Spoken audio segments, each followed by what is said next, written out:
오늘 은혜 받으실 하나님 말씀 봉독하도록 하겠습니다. 오늘은 우리 말씀드린 것처럼 김세원 전사님께서 나오셔서 귀한 말씀 전해 주실 텐데, 우리 7월 달부터 부임하셔서 저희 교회 지금 열심으로 섬기고 지금 헌신하고 계신데 너무나도 기대가 되고 참 감사합니다. 오늘 은혜 받으실 말씀 여러분 주보 보시면 나와 있는데, 우리 다 같이 일어나서 함께 봉독하겠습니다. 마태복음 14장 22절부터 27절에 있는 말씀 저하고 한 절씩 교독하도록 하겠습니다. 예수께서는 곧 제자들을 재촉하여 배에 태워서 자기보다 먼저 건너편으로 가게 하시고 그동안에 무리를 헤쳐 보내셨다. 헤쳐 보내신 뒤에 예수께서는 따로 기도하시려고 산에 올라가셨다. 날이 이미 저물었을 때 예수께서는 홀로 거기에 계셨다. 제자들이 탄 배는 그 사이에 이미 육지에서 멀리 떨어져 있었는데 풍랑에 몹시 시달리고 있었다. 바람이 거슬러서 불어왔기 때문이다. 이른 새벽에 예수께서 바다 위로 걸어서 제자들에게로 가셨다. 제자들이 예수께서 바다 위로 걸어오시는 것을 보고 겁에 질려서 유령이다 하며 두려워서 소리를 질렀다. 예수께서 곧 그들에게 말씀하셨다. 안심하여라, 나다. 두려워하지 말아라. 아멘. 이것은 하나님의 말씀입니다. 자, 우리 앉기 전에 주변에 있는 분과 인사하겠습니다. 잘 오셨습니다. 반갑습니다. 하늘 복 많이 받으세요. 하나님의 미라클이 됩시다.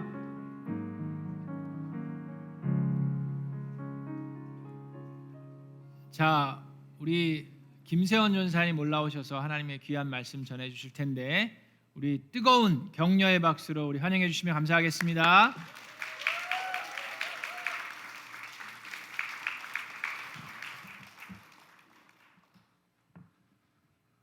네, 오늘도 2부 예배에 오신 모든 성도님들을 주님의 이름으로 환영하고 축복합니다. 우리 이 시간 옆에 계신 분들과 이렇게 인사했으면 좋겠습니다. 주님께 맡기십시오. 네, 지금 주님께 많이 안 맡기고 계시는 것 같은데요. 우리 다시 한번 또 뒤에 분들과 앞뒤 분들과 한번 인사했으면 좋겠습니다. 주님께 맡기십시오.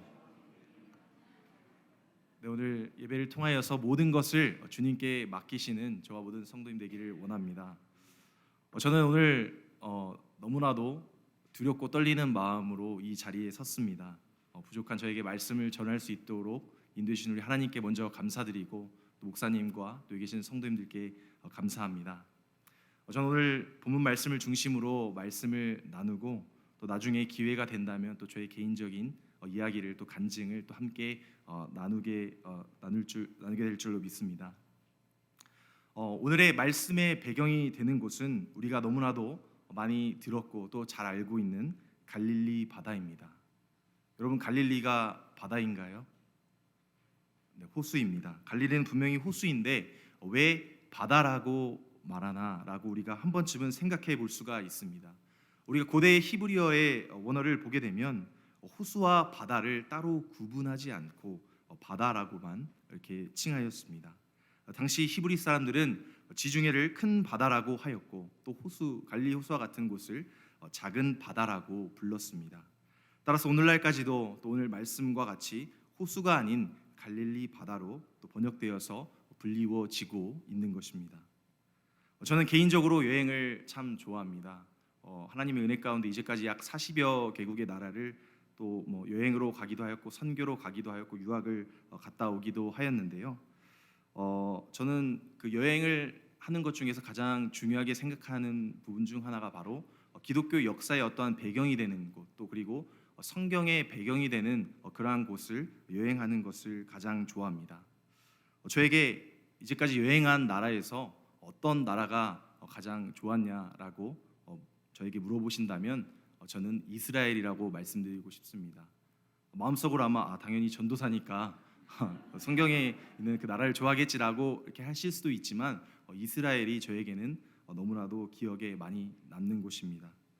특히 이스라엘의 여러 지역 중에서도 오늘 본문 말씀에 기록이 되어 있고 또 배경이 되는 이 갈릴리 바다에 다녀왔던 그 감격이 저에게는 아직도 감격으로 남아 있고, 또 오늘 말씀을 준비하는 가운데 또 갈릴리 호수에 갔었던, 바다에 갔었던 그 생각을 한번 되뇌이게 되었습니다. 제가 갈릴리 바다에 갔을 때 너무나도 화창한 날씨였습니다. 배를 타고 갈릴리 호수 가운데로 나아가는데 마치 제가 타임머신을 타고 신약 시대로 돌아가서 예수님의 제자가 된 것 같은 그런 기분이었습니다. 제가 생각했을 때 그물을 좀 가져가서 베드로 사도와 같이 물고기도 좀 잡고 그랬으면 좋았을 텐데 라는 그러한 개인적인 아쉬움도 있었습니다. 저는 이러한 감격을 뒤로하고 또 성경을 꺼내서 이 갈릴리 바다에 관한 말씀을 찾아서 묵상을 하다가 큰 위로와 은혜를 받게 되었습니다. 오늘 말씀을 통하여서 풍랑 가운데 오신 예수님을 만나시는 저와 모든 성도님 되시기를 소망합니다. 첫째로 우리는 하나님과 기도로 교통하는 시간을 가져야 합니다. 어떤 시간을 가져야 된다고요? 기도로 교통하는 시간을 가져야 합니다. 우리 오늘 말씀 22절에서 23절 말씀을 우리 함께 한 목소리로 읽겠습니다. 시작. 예수께서는 곧 제자들을 재촉하여 배에 태워서 자기보다 먼저 건너편으로 가게 하시고 그동안에 무리를 헤쳐 보내셨다. 무리를 헤쳐 보내신 뒤에 예수께서는 따로 기도하시려고 산에 올라가셨다.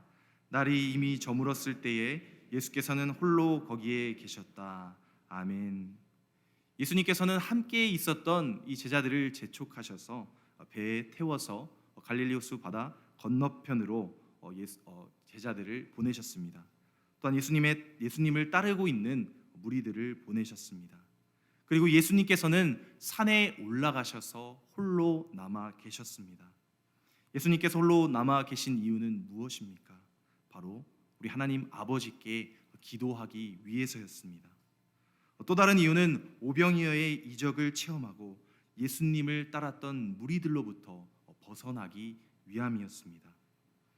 예수님의 기적과 이적을 체험한 사람들이 예수님을 자신을 구원할 정치적 메시아, 다시 말해서 새로운 왕으로 삼고자 하는 그러한 마음을 가졌던 것을 예수님께서 알고 계셨기 때문입니다. 예수님께서는 이렇게 오병이어 이적의 현장을 뒤로 하시고 우리 하나님과 기도로 교통하시기 위하여서 홀로 혼잡한 곳을 벗어나서 조용하고 한적한 산에 올라가셨습니다. 우리가 복음서의 여러 말씀을 보게 되면 예수님께서는 자신이 행하신 기적을 둘러싸고 어떠한 중대한 문제가, 어떠한 중대한 상황이 발생할 때마다 종종 한적한 곳을 찾으셨고 또 그곳에서 기도하셨습니다. 사랑하는 성도 여러분, 예수님의 능력의 비밀은 바로 이 기도를 통해서 하나님과 계속적으로 교제를 나눈 것에 있습니다. 바로 이 기도가 예수 그리스도의 사역을 가능케 하는 그분의 삶의 본질이었음을 오늘 말씀을 통해서 우리가 깨닫게 됩니다. 이처럼 하나님과 조용히 교통하는 기도의 시간을 갖는 것은 그리스도인으로서 영적인 능력을 재충전하는 그러한 시간으로 너무나도 중요한 것이죠. 오늘날 우리는 어지럽고 시끄러운 세상 가운데 살아가고 있습니다. 그럴 때마다 우리가 조용한 가운데 하나님과의 교통, 기도를 통하여서 그러한 영적인 안식을, 평안을 누리시고 또 새 힘을 얻으시는 저와 모든 성도님 되시기를 원합니다. 둘째로 풍랑은 우리에게 말할 수 없는 큰 은혜이며 축복입니다.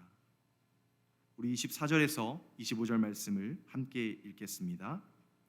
제자들이 탄 배는 그 사이에 이미 육지에서 멀리 떨어져 있었는데 풍랑에 몹시 시달리고 있었다. 바람이 거슬러서 불어왔기 때문이다. 이른 새벽에 예수께서 바다 위로 걸어서 제자들에게로 가셨다. 아멘. 예수님께서 산에 올라가셔서 하나님과 또 기도로 친밀한 교제 시간을 보내고 계셨을 때 제자들은 배를 타고 갈릴리 바다로 항해하며 나아가고 있었습니다.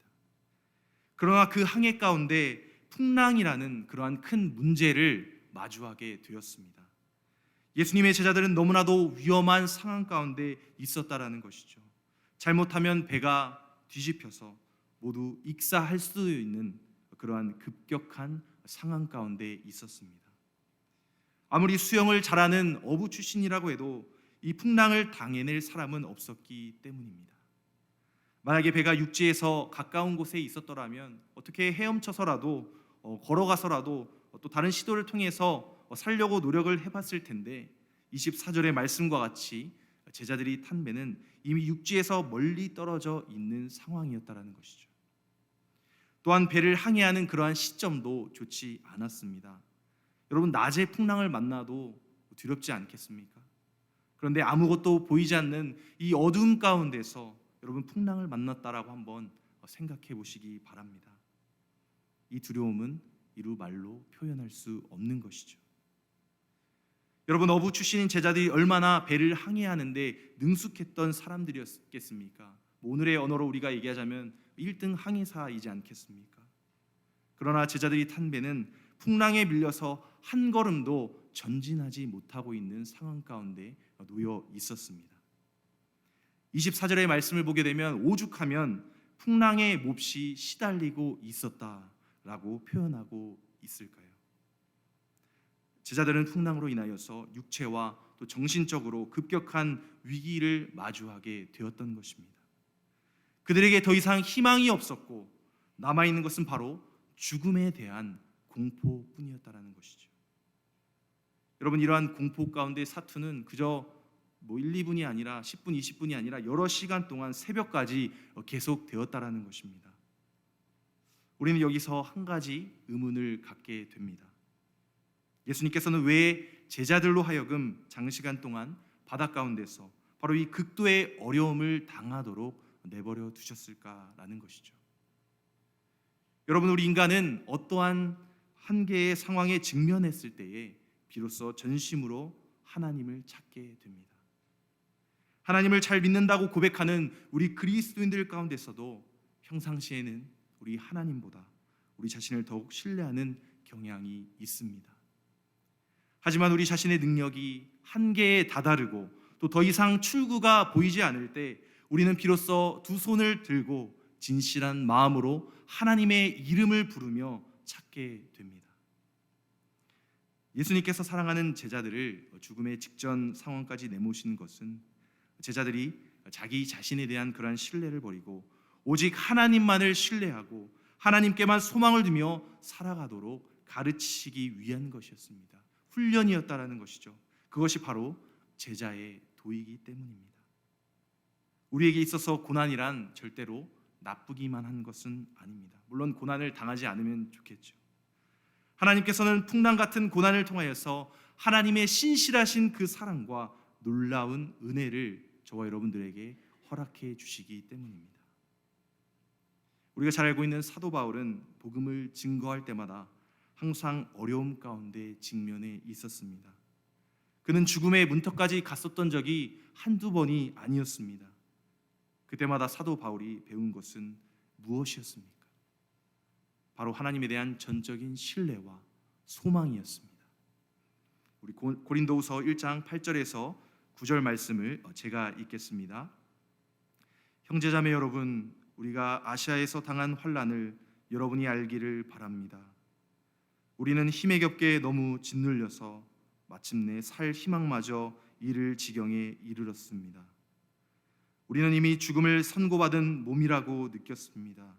그렇게 된 것은 우리 자신을 의지하지 않고 죽은 사람을 살리시는 하나님을 의지하게 하기 위함이었습니다. 여러분, 저의 짧은 인생 가운데서 크고 작은 여러 풍랑들이 있었지만 저에게 있어서 가장 크고 무서웠던 저의 인생의 풍랑은 바로 저희 아버지의 건강입니다. 저희 아버지께서는 기관지 확장증이라는 그러한 병을 지금까지도 앓고 계시는데요. 이 기관지 확장증은 폐 속의 큰 기도인 기관지가 확장되어져서 쉽게 말하면 우리가 객담이라고 하죠. 이 가래가 폐에 쌓여서 그것이 배출되지 못하고 염증을 일으키고 또 그것을 통해서 감염이 되어서 또 피를 흘리게 되는 그러한 질병입니다. 제가 어렸을 때 본 저의 아버지의 모습은 항상 숨소리가 좋지 못하셨고 또 힘드실 때면 뒤로 돌아서 피를 토하시고 또 뒤돌아서서 또 손수건으로 닦는 그러한 모습을 보았습니다. 저는 오늘 아버지의 등을 보게 되었는데요. 약 40에서 50cm 정도의 엄청나게 큰 수술 자국을 발견하게 되었습니다. 아버지는 이 기관지 확장증이라는 병으로 인하여서 왼쪽에 있는 폐를 100% 떼어내시고 또 오른쪽에 있는 폐를 60%를 절개하셔서 약 40% 한쪽에 40%의 폐를 가지고 살아가고 계십니다. 의학적으로는 살 수 없고 또 지금도 폐활량 검사를 하시게 되면은 거의 폐활량이 없는 그러한 상태로 나옵니다. 그래서 의사 선생님들이 이거는 나는 예수님을 믿지 않지만 이거는 예수님께서 하신 기적이라고 말할 수밖에 없다라고 또 믿지 않는 우리 VIP들을 통해서 그렇게 말하는 것을 보게 되었습니다. 제가 어릴 적에 의사 선생님께서는 어머니에게 이렇게 말씀하셨습니다. 아버지가 돌아가실 날이 곧 얼마 남지 않았으니 맛있는 음식을 해드리고 천국에 가실 것을 준비해라. 앞으로는 1층에서 2층을 걷는 그러한 계단도 올라가지 못할 것이다 라고 그렇게 하였습니다. 저희 아버지께서 지금 목회자이신데 목회자로 부르심을 받기 이전에는 예수님보다는 아픈 이 몸이라는 환경을 바라보셨습니다. 늘 언제 죽을지 모르는 그러한 두려움 가운데 사셨습니다. 그래서 저희 어머니에게 두 아들 놓고 다른 데로 시집 가라고 소리치면서 저희 어머니를 쫓아내려고 하셨다라는 것이죠. 저는 이 아버지의 인생의 풍랑이 아들인 저의 인생의 풍랑으로 다가왔습니다. 아버지가 갑자기 주무시다가 돌아가시진 않을까라는 그러한 두려운 마음이 저의 어렸을 때부터 가득 차 있었습니다. 그러나 어느 순간부터 저에게 하나님께서는 평안한 마음을 주셨습니다. 병든 자를 고치시고 죽은 자를 살리시는 하나님께서 분명히 우리 아버지를 살려주실 거야 라는 그러한 믿음을 갖게 되었습니다. 사랑하는 성도 여러분, 하나님께서는 인생의 풍랑 가운데 있는 저희 아버지를 그 이후에 목회자로 불러주셨고 또 교회를 개척하게 하셨고 또 몇 해 전에 은혜롭게 은퇴하게 하셨습니다. 그러나 지금도 아버지의 병은 현재 진행형입니다. 사도 바울의 육체와 가시와 같지만 그것이 남아있지만 지금도 건강하신 모습으로 한국과 또 여러 나라를 오고 가시면서 복음을 증거하고 계십니다. 하나님께서는 저희 아버지에게 질병이라는 그 환경보다 더 크신 하나님을 바라보게 하셨고 아버지께서는 숨이 멈추는 그날까지 주님 나라 위하여서 부르심을 다하고 또 살다가 그렇게 주님 품에 안기겠다라고 말씀해 주셨습니다. 사랑하는 성도 여러분, 우리에게 풍랑과 같은 고난은 우리에게 진실한 신앙을 가르쳐주는 스승과도 같습니다. 선생과도 같다라는 것이죠. 우리가 풍랑과 같은 고난에 직면할 때마다 우리의 환경을, 우리의 상황을 바라보는 것이 아니라 모든 것보다 크신 우리 예수 그리스도를 바라보셔야 할 줄로 믿습니다. 하나님께서 저와 여러분들에게 그리고 자녀들에게 때때로 풍랑과 같은 고난을 허용하실 때가 있습니다. 그것은 저와 여러분의 신앙을 순금과 같이 정금과 같이 단련시키기 위한 것입니다. 이러한 의미에서 풍랑은 말할 수 없는 크신 하나님의 은혜요 하나님의 축복이라는 것을 믿는 저와 여러분 되시기를 간절히 원합니다. 셋째로 우리의 시선이 예수님을 향할 때에 평안을 누리게 됩니다. 26절 말씀을 제가 읽겠습니다. 제자들이 예수께서 바다 위로 걸어오시는 것을 보고 겁에 질려서 유령이다 하며 두려워서 소리를 질렀다. 예수님께서는 풍랑으로 고통 가운데 있는 제자들을 향하여 나아가셨습니다. 예수님께서 제자들에게 다가가신 방식이 무엇입니까? 또 다른 배를 타고 가신 것이 아니라 바로 바다 위로 걷는 것이었습니다. 제자들의 생사가 달린 그러한 상황에서 예수님께서 취하신 아주 특별한 행동인 것이죠. 바다 위를 땅에서와 같이 걷는 그러한 예수님의 모습을 통해서 자연의 법칙까지도 초월하시는 예수님의 신성, 그 예수님의 신적인 능력을 깨닫게 됩니다. 그런데 제자들은 이러한 예수님의 신적인 능력에 너무나도 겁이 많이 났던 것 같습니다. 여러분 한번 상상해 보시길 바랍니다. 어두움 가운데 풍랑이 몰아치고 있고 언제 빠져 죽을지 모르는 그러한 상황 가운데 있는데 사람을 한 형체가 저기 멀리서 풍랑 가운데서 그것도 바다 위를 건너서 여러분에게 다가온다라고 한번 생각해 보십시오. 이러한 기상천외한 상황을 목격하고도 두려움에 떨지 않는 분이 저는 유령이지 않을까라고 생각해 봅니다. 예수님의 제자들이 공포에 떨면서 어찌할 바를 모르고 있을 때 그들에게 아주 친숙한 음성이 들려옵니다. 27절의 말씀을 제가 읽겠습니다. 예수님께서 곧 그들에게 말씀하셨다. 안심하여라. 나다. 두려워하지 말아라. 우리는 예수님의 말씀에서 나다라는 이 말에 주목할 필요가 있습니다. 이러한 말씀은 과거에 하나님께서 모세에게 자신을 소개하실 때 여호와 하나님, 즉 나는 스스로 있는 자니라 라는 그러한 말씀의 내용을 함축하고 있기 때문이죠. 오늘 본문 말씀에서 예수님께서 나다라고 말씀하신 것은 하나님의 아들이신 성자 예수님께서 지금 너희 앞에 있다라는 것을 뜻하는 것입니다.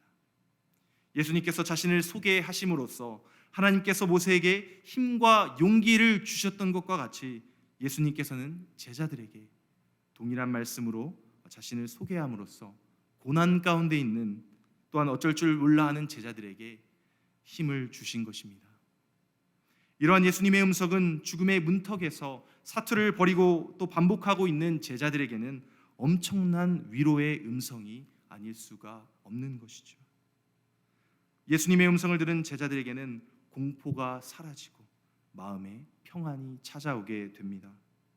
아직 풍랑이 사라지지는 않았지만 예수님의 음성을 듣고 그분을 바라본 순간 풍랑은 그 위력을 이미 상실하게 된 것입니다. 이렇듯 우리가 고난을 당하여서 또 두려움과 절망 가운데 빠져 있을지라도 저와 여러분에게는 하나님의 음성, 이 하나님의 말씀이 치유와 또 위로가 될 줄로 믿습니다. 하나님께서 우리와 함께 하신다는 그러한 확신을 갖게 된다면 아무리 큰 고난과 시련도 저와 여러분을 더 이상 공포와 또 절망 속에 가두어 둘 수 없습니다. 사도 바울은 배를 타고 로마로 압송되어서 가던 중에 지중해 한복판에서 유라굴로라는 그러한 광풍을 만나게 됩니다. 그 광풍을 만나서 파선의 위기에 직면하게 되었습니다. 그가 압송되어 가던 그 배 안에는 276명의 사람들이 함께 있었습니다. 광풍으로 인하여서 저들의 삶에 희망이 사라지고 있었을 때에 바울은 하나님께서 보내신 천사의 음성을 듣게 되었습니다. 우리 사도행전 27장 24절의 말씀을 우리 한 목소리로 읽겠습니다. 바울아 두려워하지 말아라. 너는 반드시 황제 앞에 서야 한다. 보아라, 하나님께서는 너와 함께 타고 가는 모든 사람의 안전을 너에게 맡겨 주셨다. 아멘. 말씀하셨다. 아멘. 이 음성을 들은 바울은 죽음의 두려움에서 벗어나서 평안한 마음을 되찾았을 뿐만 아니라 시련 가운데 있는 사람들에게 위로를 해주는 위로자가 되었던 것입니다. 사랑하는 성도 여러분, 우리의 삶 가운데 어떠한 풍랑이 불어닥치더라도 두려워하지 마시고 예수 그리스도 안에서 평안함을 누리시는 저와 모든 성도님 되시기를 축복합니다. 우리 28절에서 30절의 말씀을 제가 읽겠습니다. 베드로가 예수께 말하였다. 주님, 주님이시면 나더러 물 위로 걸어서 주님께로 오라고 명령하십시오. 예수께서 오너라 하고 말씀하셨다. 베드로는 배에서 내려 물 위로 걸어서 예수께로 갔다. 그러나 베드로는 거센 바람이 불어오는 것을 보고 무서움에 사로잡혀서 물에 빠져 들어가게 되었다. 그때 그는 주님 살려주십시오 하고 외쳤다. 여러분, 우리 주변을 살펴보게 되면 아주 성격이 급하고 다혈질인 사람들이 있습니다. 지금 나는 아니라고 옆 사람을 쳐다보시는 분들이 있으신데 아마도 그분이 성격이 급하시고 다혈질이 있는 분이시지 않을까라는 생각을 해보게 됩니다. 여러분, 안심하여라. 나다. 두려워하지 말아라 라는 그러한 예수님의 말씀에 제자들 중에 가장 먼저서 예수님께 요청하는 사람이 누구입니까? 바로 베드로였습니다. 주님, 주님이시라면 나더러 물 위를 걸어서 주님께로 오라고 명령하십시오. 여러분, 이 구절에서 중요한 단어는 바로 이 명령이라는 단어입니다. 이 단어는 베드로 자신에 대한 불신과 예수님의 능력에 대한 신뢰가 동시에 함축되어 있다라는 것이죠. 다시 말해서 내 힘으로 할 수는 없지만 예수님께서 명령하시고 예수님께서 능력을 주시면 얼마든지 제가 물 위를 걸을 수 있습니다. 예수님께서 명령하시면 모든 것을 할 수 있습니다라는 그러한 고백인 것입니다. 베드로의 요청에 예수님께서는 그에게 오너라 라고 명령하셨습니다. 말씀하셨습니다. 그러나 베드로는 배에서 내려서 물 위로 걸어서 예수님께로 나아갔습니다. 여러분, 이러한 베드로의 첫 행동이, 이 첫 행보가 우리에게 가르쳐주는 교훈이 있습니다. 바로 그것은 신앙이 무엇인가라는 것입니다. 여러분, 신앙이 무엇입니까? 신앙이란 합리와 어떠한 안전의 영역을 떠나서 불합리와 또 위험의 세계로 항해하는 것입니다. 또한 기지 세계를 떠나서 미지의 세계로 우리의 발걸음을 옮기는 것이죠. 다시 말해서 말씀을 믿고 불확실한 미래에 우리의 자신의 몸을 던지는 것입니다. 마치 베드로와 같이요. 베드로가 말씀에 순종하여 물 위에 자신의 몸을 던졌을 때, 걸었을 때 그는 그토록 원했던 기적을 경험하게 되었습니다. 여러분, 베드로는 물 위를 걸어서 예수님께로 나아갔고 인류 역사상 그 어떤 사람도 경험해 보지 못했던 물 위를 걷는 그러한 은혜를 누리게 되었습니다. 자연의 법칙에 종속되어 있었던 사람인 베드로가 그것을 초월하여 행동한다는 것은 놀라운 일이 아닐 수 없습니다. 바로 이 기적은 예수님의 말씀, 바로 예수님의 명령에 의한 것이었습니다. 그러나 베드로의 이 좋은 출발은 그렇게 오래가지 못했습니다. 물 위를 걸으며 예수님께로 나아갈 때에 그를 가로막은 것은 바로 환경인 바람이었죠. 거센 바람이었습니다. 베드로가 예수님을 바라보고 나아갔을 때는 별 문제가 없었습니다. 그러나 그가 예수님께로부터 시선을 돌려서 거센 바람과 물결을 바라보았을 때 그의 마음 가운데는 믿음이 사라지고 두려움이 그 자리를 대신하게 되었습니다. 결국 베드로는 물속으로 빠져들게 되었습니다. 베드로는 예수님을 향하던 그 시선을 돌려서 자신의 환경, 거센 바람을 주목하고 바라보았던 것이죠. 바로 인간적인 환경을 바라보았던 이 베드로의 모습 속에서 우리 그리스도인 또한 저와 여러분의 그러한 모습을 발견하게 되는 것입니다. 우리가 하나님과 친밀한 관계를 맺고 또 예수님을 바라보며 살아갈 때에는 인생의 어떠한 시련이나 풍랑과도 우리가 대결하여 맞설 수 있다는 것이죠. 환경의 도전을 극복하면서 우리가 살아갈 수 있다는 것입니다.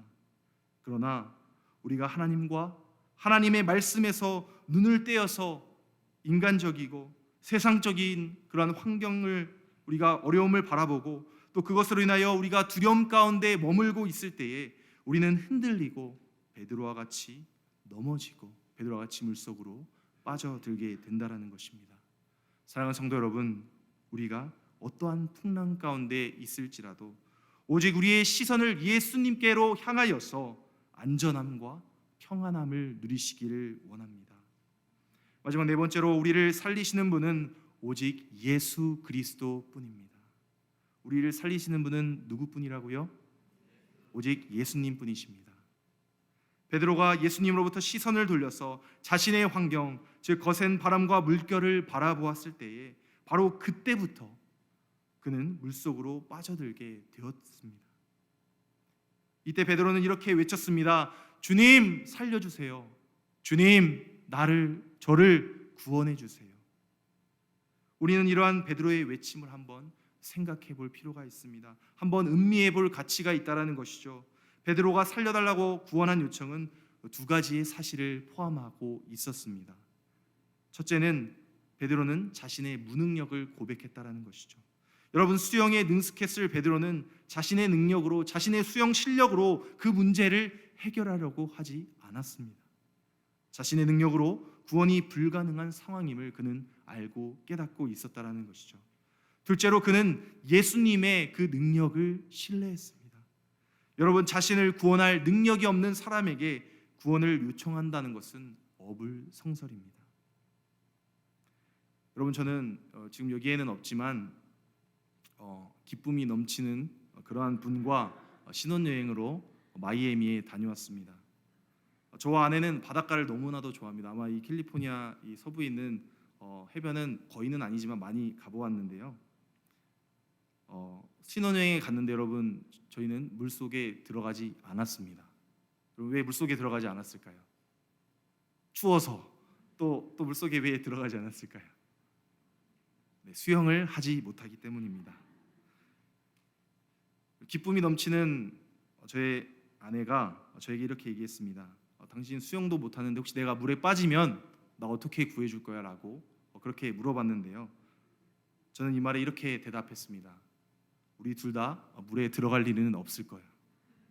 여러분, 이 말에 저희 아내는 저를 흘겨보았습니다. 연애할 때는 저희 아내의 이 검은 눈동자만 보였었는데 제 아내의 흰자가 너무나도 잘 보였습니다. 여러분, 한번 생각해 보시기 바랍니다. 여러분이 바다에 빠졌습니다. 수영을 잘하는 라이프가드가 아니라 저처럼 수영을 못하는 사람에게 구해달라고 하는 것이나 다름이 없다라는 것이죠. 베드로는 예수님의 능력을 신뢰했습니다. 물 위를 걸으시는 예수님께서 물속에 빠져가는 자신을 능히 구원하실 수 있는 그 권능의 하나님이심을 믿었습니다. 베드로의 이러한 신앙적인 행동은 오늘날 우리에게도 귀감이 되는 것이죠. 저와 여기 계신 모든 성도님들은 완전한 사람입니까? 아니면 완전하지 않은 사람입니까? 좀 완전하다고 끄덕거리시는 분이 계셨는데요. 네, 우리는 모두 불완전한 존재입니다.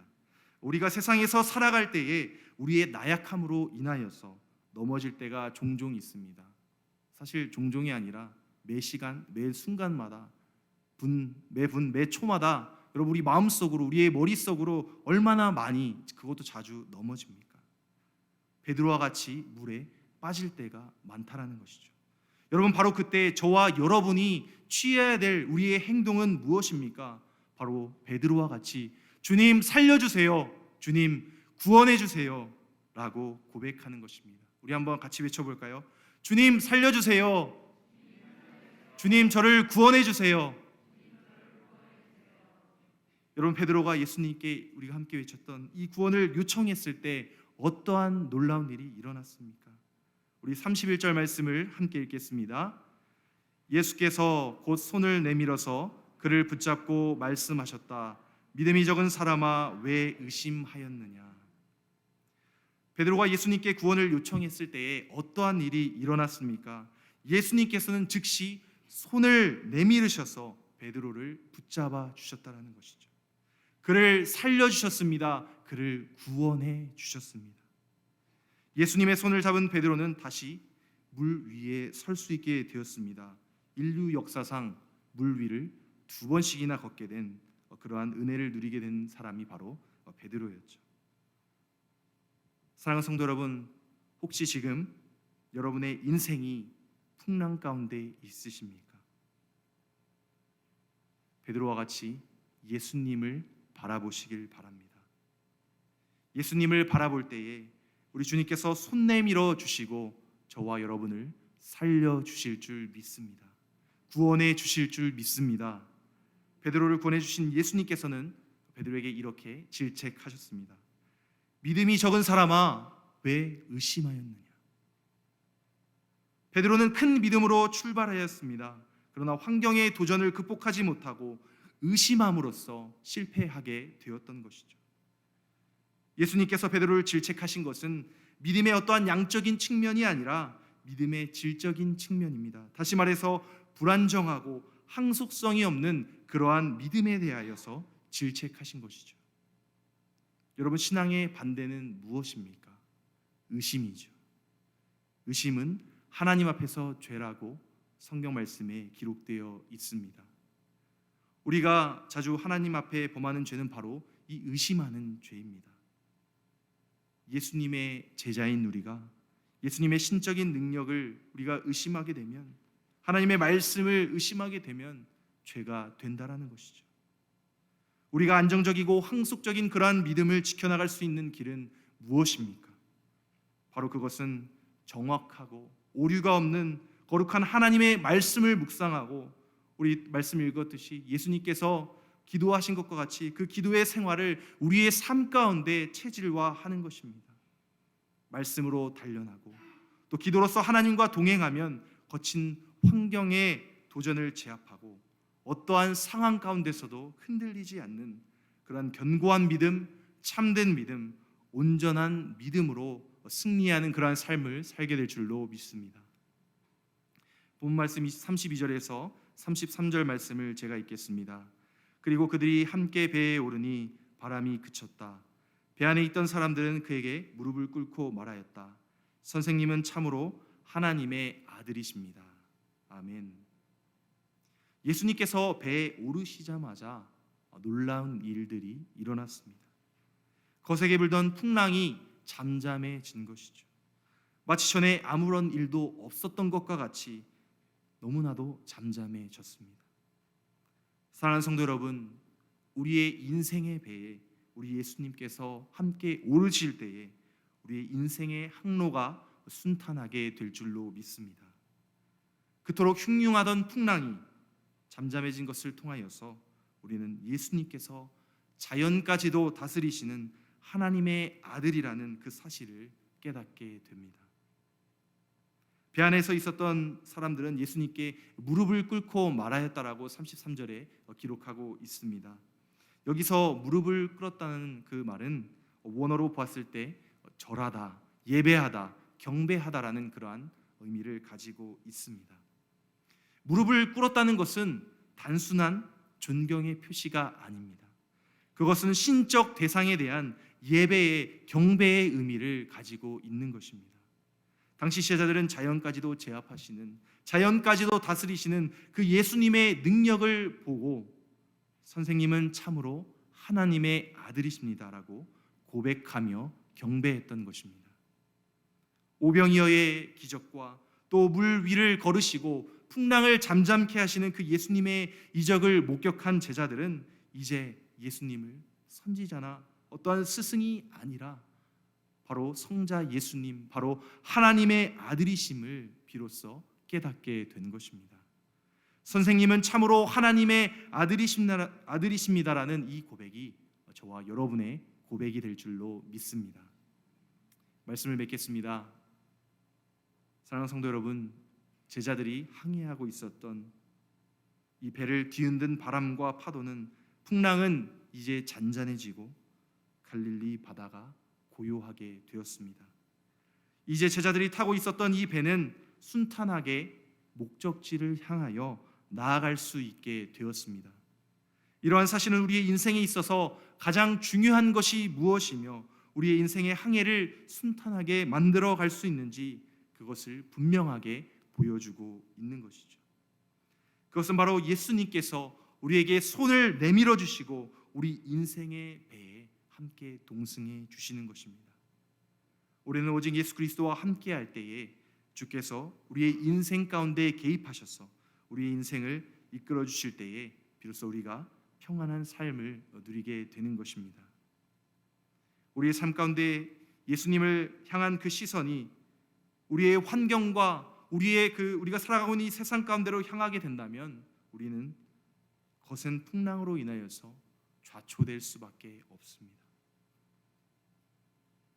하나님의 아들이신 예수님을 바라보시는 저와 모든 성도님 되시기를 소망합니다. 예수님 안에서 안심하시고 두려워하지 마시길 바랍니다. 또한 구원의 손길을 내밀어 주시는 그 주님의 손을 놓지 마시고 꼭 붙잡기를 축복합니다. 우리 인생의 예수님을 선장으로 모시고 예수님의 인도하심에 따라서 풍랑이 있는 우리의 삶 가운데 우리 주님께서 주시는 평안이 오늘도 저와 여러분에게 가득하게 될 줄로 믿습니다. 이번 주 수요일부터 여러분 보시는 바와 같이 VBS가 시작이 됩니다. 우리의 다음 세대가 인생의 풍랑을 만났을 때 의지할 수 있는 것이 무엇이겠습니까? 바로 오직 하나님의 말씀뿐이죠. 아이들이 이 VBS를 통하여서 예수님을 만날 수 있도록 그들의 인생의 선장이 자기 자신이 아니라 우리 예수님이 될 수 있도록 예수님께 맡길 수 있도록 우리 VBS를 위해 함께 기도해 주시기를 바랍니다. 또한 섬겨주시는 모든 또 사역자분들과 또 그리고 또 PTA로 임원으로 섬기시는 분들 또 그리고 봉사하시는 모든 분들에게 도움의 손길을 내밀어 주시기를 바랍니다. 격려해 주시고요. 또 축복해 주시기를 부탁드립니다. 또 그리고 은혜로운 천국 잔치가 되어서 하나님께 영광 돌리는 그러한 VBS가 될 줄로 믿습니다.